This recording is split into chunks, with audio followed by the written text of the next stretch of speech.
one of the people they can certainly talk to at this exact moment. They just want to leave no stone unturned. What's the realistic opportunity here for the Buffalo Bills to be taking a brand new stadium? And if Josh Allen's sitting in on these, which is fascinating, I appreciate their respect for Josh Allen and his importance to the program and his relationship with the head coach mattering for the success of them going forward. I know there's detractors to it, and I will certainly listen to them, and I understand they have their take as well. For me, I think a quarterback is a CEO of locker room.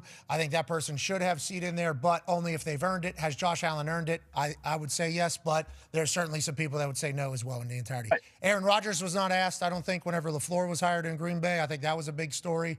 I think that ended up being something. There's been other situations in the past.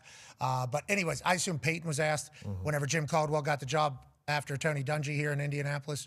So interesting dilemma there. But if you could explain a little bit more about Josh Allen's role in there and how normal this would be or abnormal this would be. And then also the Buffalo Bills. Phil Rivers, obviously we love him here in Indianapolis. And did you see what he did to Seattle? Everybody's talking about the Seattle Seahawks defense. Oh, yeah. Phil Rivers, fresh off the bulletin board, fresh off the headset of coaching high school football, almost beats the Seattle Seahawks in Seattle. And everybody's like, this guy can't complete a pass. Nobody can against Seattle, but Phil Rivers still can.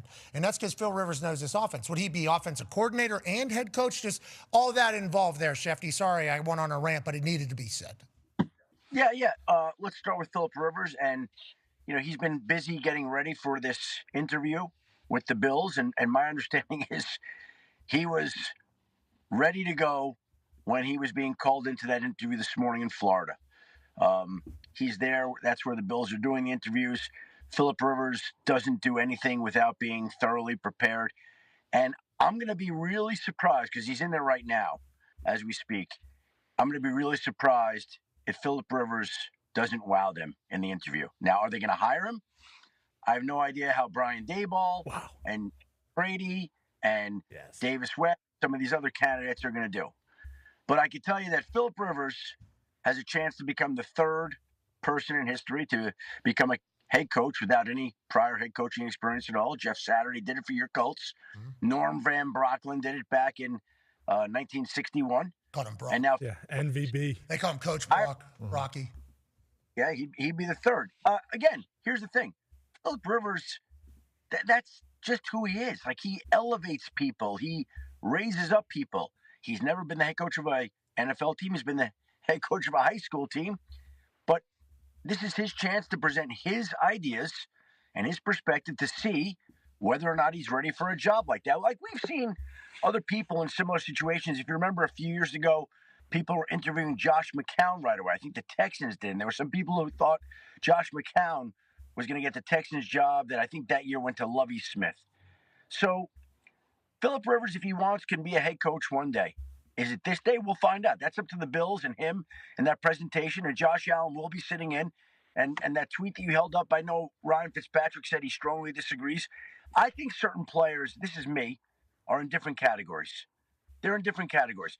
Josh Allen is an MVP. If you win an MVP and you're the best player in the league or amongst the 2 or 3 best players in the league, and you're going to be in that city for the next 5, 6, 7, 8 years, to me, why would you not include him in the conversation to hire a head coach?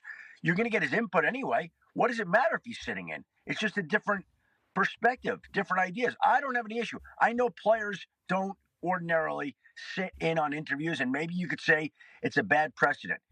But I would say when there's a player holding out that, is an 8-time All-Pro player, and the team does something for him that they haven't done for anybody, like include a no-trade clause. Well, you say to the other people, when you go to 8 straight All-Pro teams, when you win the NFL, we'll do the same for you.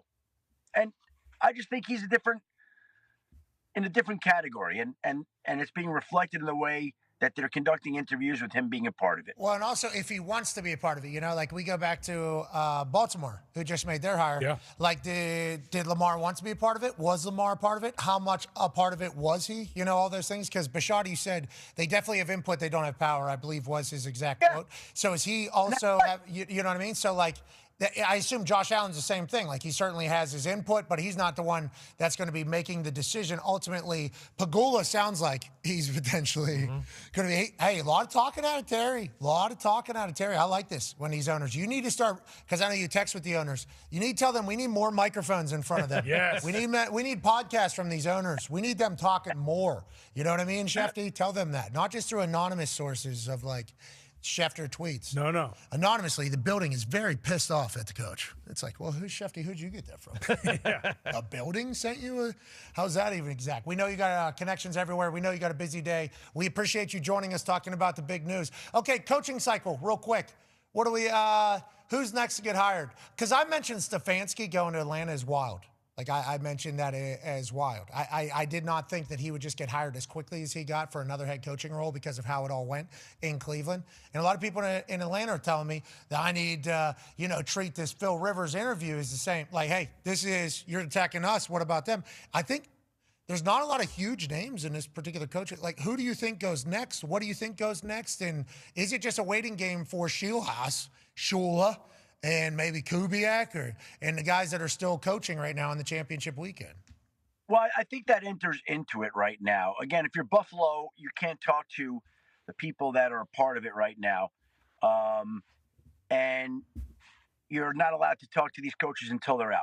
Cleveland, to me, it seems like the Browns are looking at one of these young offensive minds, whether that's the Jaguars offensive coordinator, Grant Udinski, or the Rams passing coordinator, Nate Scheelhaus, or Jim Schwartz. And I think that that's something that they're going to be looking at strongly, because if you want to keep that defense, the continuity of it, you can't hire another defensive coach. You got to keep Jim Schwartz, and he's got to be the head coach.